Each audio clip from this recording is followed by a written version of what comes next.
What if Marvel's most powerful hero was also its most dangerous? A man so strong he could level an entire city. A man so broken, he almost did. This is not a story about heroes saving the world. This is a story about broken people killers, failures, and outcasts who had one last chance to become something more. This is Thunderbolts, and trust me, you have never seen Marvel like this before. Before we dive in, who are these people? Meet Yelena Belova. She was trained since childhood to be a killer. She lost her sister Natasha, the original Black Widow. And now, she feels like she has no real purpose in life. Then there's Bucky Barnes, the Winter Soldier, decades of being someone else's weapon. He's trying to be a good man, but the past never lets go. John Walker, the man who tried to be Captain America and failed publicly. Ghost, a woman whose body phases in and out of reality, causing her constant pain. Red Guardian. Yelena's father figure, who is all bark and very little bite, and Taskmaster, who can copy any fighting style she sees. None of these people are heroes. None of them chose to be here, but someone chose them. Her name is Valentina Allegra de Fontaine, a powerful government official who has been secretly using broken people as her personal weapons for years, and she just called them all in. For one final mission? The mission begins simply enough. Yelena, Walker, Ghost, and Taskmaster are sent to infiltrate a vault, but something goes horribly wrong. Before anyone realizes they've been set up, Ghost shoots Taskmaster. Point blank, in the head. She's dead before she hits the floor.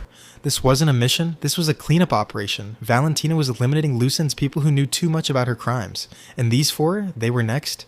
Yelena escapes, Walker escapes, Ghost escapes. But now, they know the truth. Valentina wants them dead. And this is where the story gets insane. Because while all of this is happening, there's a man named Bob Reynolds. Bob is not a soldier, not a spy, not a trained killer.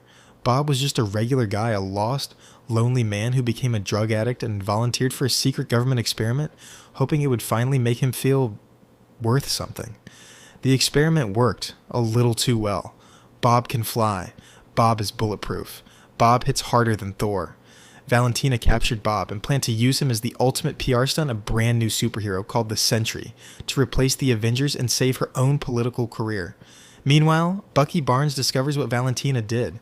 He tracks down Yelena and the others, and instead of arresting them, he joins them. Together, this broken group of misfits has one goal: get to Bob before Valentina destroys him. They infiltrate the watchtower of the old Avengers Tower, now Valentina's base. They find Bob, but Bob has already been convinced he's a hero. He's wearing the Sentry suit. He believes in Valentina's plan. And when the Thunderbolts try to reach him, Bob doesn't just beat them, he destroys them, effortlessly. But then Valentina's assistant Mel hits a kill switch, and that's when everything falls apart. Because Bob Reynolds doesn't just have a good side, he has a dark side. A terrifying, unstoppable dark side called the Void. The Void is not just a superpower, the Void is Bob's depression, his trauma, his self-hatred given physical form and unleashed on the world. In seconds, supernatural darkness begins swallowing New York City.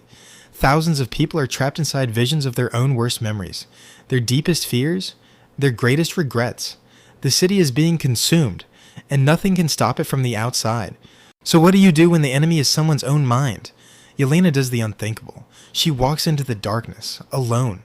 Inside the Void, she finds Bob hiding in a recreation of his childhood bedroom, hiding from an abusive father, hiding from the world, hiding from himself. And one by one, the other Thunderbolts follow her in. These broken people, these killers and failures and outcasts, they don't fight the Void. They hug Bob. They tell him they believe in him, that he is not his darkness, that he is more than his worst moments, and something incredible happens. Bob, for the first time in his entire life, feels like he is not alone, and the Void fades.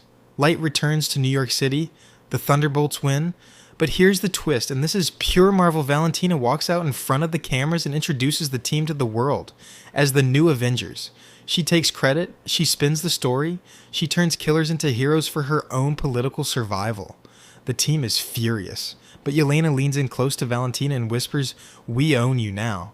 The post-credits scene set 14 months later. The new Avengers are already arguing with Sam Wilson's Avengers team over a trademark lawsuit, and then an alarm goes off. Something is coming from outer space. Avengers. Doomsday is coming, people. And the new Avengers, they're going to be right in the middle of it. So that's Thunderbolts, Marvel's most emotionally raw film in years. A movie about broken people who found each other. About depression and trauma and the power of not being alone. Now, I want to know, what did you think? Was Bob Reynolds the best part of this movie, or did Yelena steal the show for you? Drop your answer in the comments below, and if you want the full breakdown of what's coming next, Avengers Doomsday, the new Avengers, and who's going to survive, hit that subscribe button, because that video is coming very soon. I'll see you there.